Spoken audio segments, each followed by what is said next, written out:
Le dernier culte dominical de l'année 2025 a été puissant, mais surtout, il nous a touchés là où ça fait mal.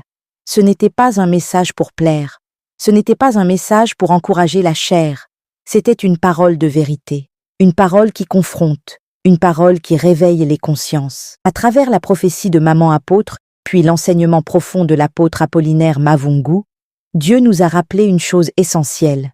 Toutes les prières ne montent pas vers lui. Et aujourd'hui, nous allons comprendre pourquoi, et surtout comment retrouver la véritable réconciliation avec Dieu. La prophétie a commencé par une lecture forte, dérangeante. Proverbe chapitre 28, verset 9.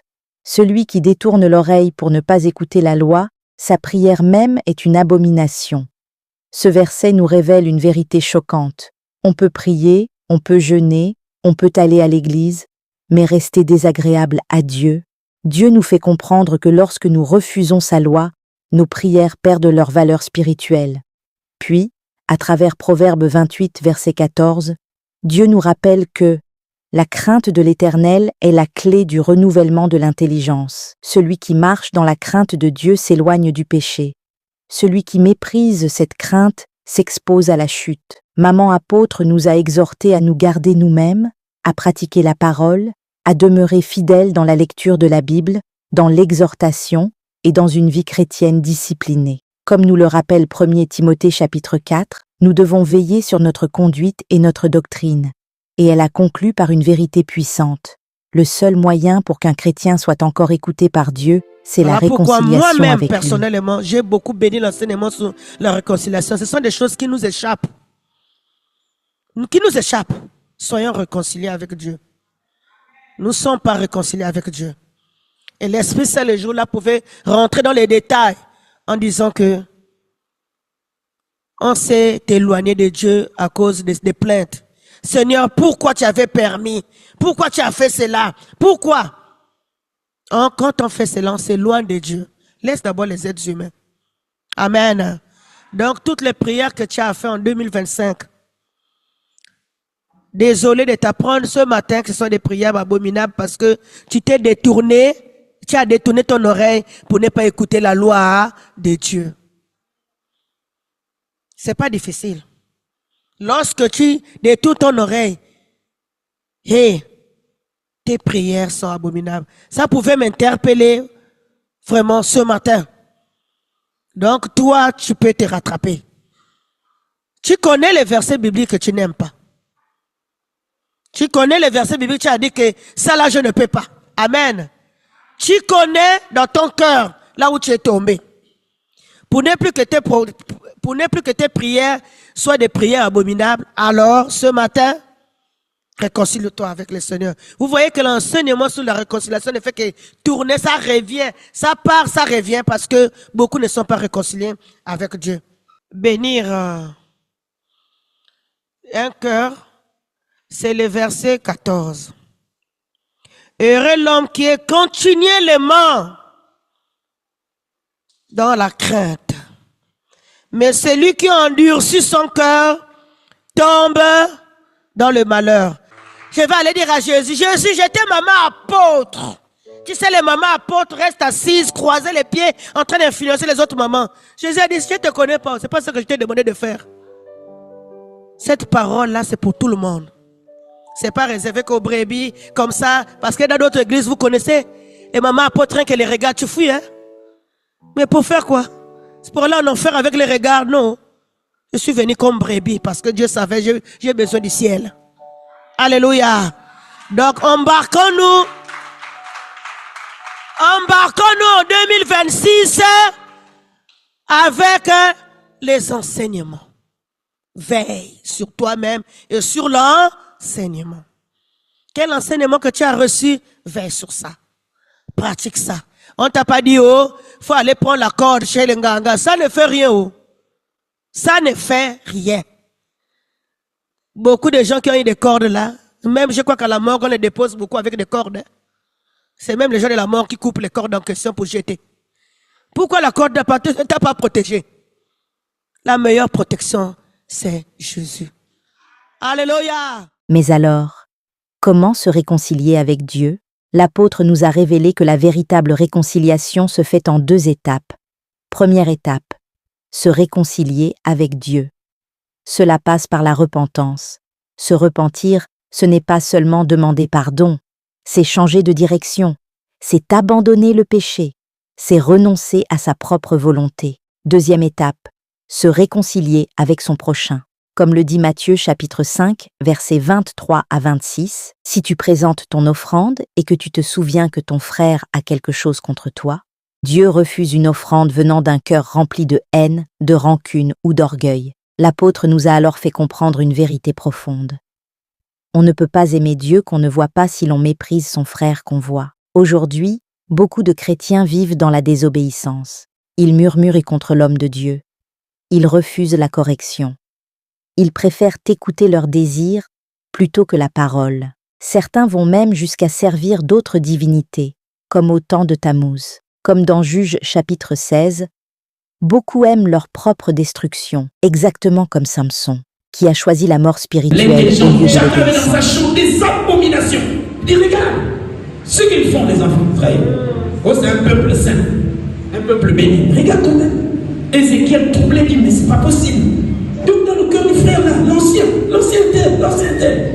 C'est pas comme l'ancien Agaïs que vous voyez dans la Bible que Paul, poussé par le Saint-Esprit, félicite. Jusqu'à même dire, je suis tellement content quand je vois le frère Agaïs et ses enfants. Ils se tiennent dans une charité, dans une vérité. Non. Et c'est pas comme le cœur des Thessaloniciens, où ils avaient des cœurs comment? Exceptionnels.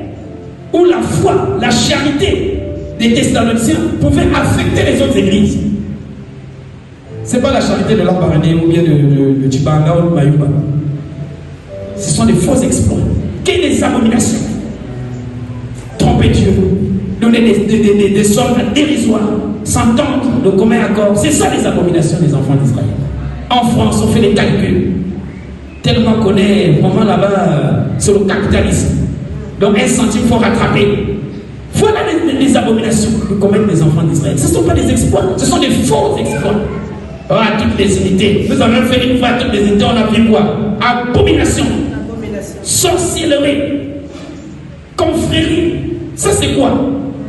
On tourne du côté des mamans. Oh, les mamans en train de pleurer Tammuz. Tammuz, c'est Osiris chez les Égyptiens. Le dieu de prospérité, de fertilité. Peut-être que Tammuz m'a donné un enfant. Mon ventre qui est bloqué là. Mais ce n'est pas le dieu de Tammuz qu'on prie. Ou lorsque tu pratiques la chose, ça marque ton esprit. Toute l'année. Quand tu es à l'église, quand tu te promènes, tu t'en rends compte de ce que s'est passé. Un exploit, c'est ça. C'est des choses exceptionnelles, remarquables, qu'on ne fait pas d'habitude. Alors nous allons rentrer dans le domaine. Nous allons faire le bilan annuel de 2025. Et tu vas t'en rendre compte que tu n'as rien fait du tout. Je bénis Dieu pour la prophétie qui m'a déjà précédé. Parce que c'est ce qu'on a regardé tout à l'heure dans la prophétie. Le bilan annuel 2025. La France, Libreville, Port-Gentil, Brazzaville, Sénégal. Il faut que nous suivions, soyez encore bénis là-bas, vous êtes connectés. Un exploit. Il faut qu'on comprenne le message des exploits. Si je pouvais moi parler par exemple, je peux vous démontrer mes exploits. Juste dans certains, des petits exemples par exemple. Ce sont des exploits. Et les exploits ont 2 fonctionnements. Il y a des exploits dans le domaine, il y a plusieurs domaines. Et normalement, il y a 2 domaines. Il y a des exploits et il y a des faux exploits. Des faux exploits. C'est ce que nous croyons faire. Et nous allons commencer par des faux exploits. Pour clôturer, nous allons clôturer par des exploits. Alors, il se détourne de nous. Un exploit, c'est une action remarquable et exceptionnelle qu'on ne fait pas d'habitude. C'est ça l'exploit. Et nous allons parler le bilan annuel. Nous allons directement toucher l'aspect du pardon, par exemple. Je vous ai dit qu'on commence par les faux exploits. Le pardon. Repas en arrière. 2024. Tu as pardonné. Sincèrement. Tu as marqué quelle histoire? Quelle a été ton histoire en 2024? On arrive en 2025. Qu'est-ce que tu as fait d'exceptionnel? Si on rentre dans nos familles, tu as pardonné. Sincèrement. C'est-à-dire, commençons dans la chair. Il y a eu des conflits. C'est ce qu'on parle de réconciliation envers le frère. La réconciliation avec ton frère, donc avec l'être humain. Parce qu'il y a deux types de réconciliation que nous avons regardé. Il y a la réconciliation envers Dieu, que nous avons lu aussi. Il y a aussi la réconciliation envers le prochain, donc l'être humain. Commençons d'abord dans la famille charnelle. Tu as pardonné qui sincèrement? Et vous vous êtes rencontrés? Quelle a été ta manière ou tes réactions, tes attitudes ou ton comportement face à la personne? Pour savoir que réellement, tu as fait un exploit. Je vais vous expliquer rapidement. Le pardon est une action où tu as fait un exploit. C'est exceptionnel. Et ça se ressent automatiquement à l'extérieur. Quelqu'un qui pardonne dans l'âme, tu n'as pas besoin même d'ouvrir la bouche. L'autre va te recevoir favorablement. L'autre va ressentir que tu l'as réellement pardonné. Voilà ce qu'on appelle un exploit. Qui a déjà fait ça? L'exploit, c'est quelque chose d'extraordinaire. Quand tu pardonnes dans l'âme, il y a le pardon se fait à deux niveaux. Il y a l'esprit humain, il y a l'âme. Nous sommes en train de décortiquer l'âme. En 2026, on va élargir ces messages. Ça va bien vous aider. Pardonner dans l'intelligence, c'est ce que Jésus appelle des lèvres. Ce peuple m'honore des lèvres, mais leur cœur est éloigné de moi. Nous avons regardé le cœur ici. Il y en a deux. Il y a le cœur biologique. Il y en a même trois. Le cœur biologique, il y a le cœur spirituel que nous appelons l'intelligence, les pensées, et il y a le cœur spirituel, charnel, que nous appelons l'âme. Bref, je crois que vous avez compris. Alors, si tu as fait une action remarquable, soi-disant, et exceptionnelle, dans le domaine du pardon, tu as pardonné sincèrement depuis 2024, 25, tu as pardonné qui? Dieu attend de nous des exploits. Mais les exploits selon Dieu ne sont pas spectaculaires, ce sont des actes d'obéissance, ce sont des renoncements, ce sont des choix difficiles.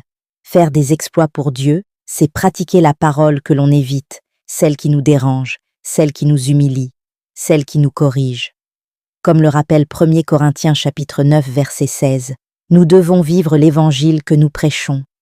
En cette fin d'année 2025, Dieu nous appelle à une chose, la vraie réconciliation. Pas une religion, pas des habitudes, mais une vie transformée. Il est temps de faire des exploits pour Dieu. Il est temps d'obéir. Il est temps de revenir à lui. Si ce message t'a touché, prends un moment pour prier. Abonne-toi à la chaîne, partage cette vidéo et écris en commentaire « Seigneur, je veux me réconcilier avec toi ».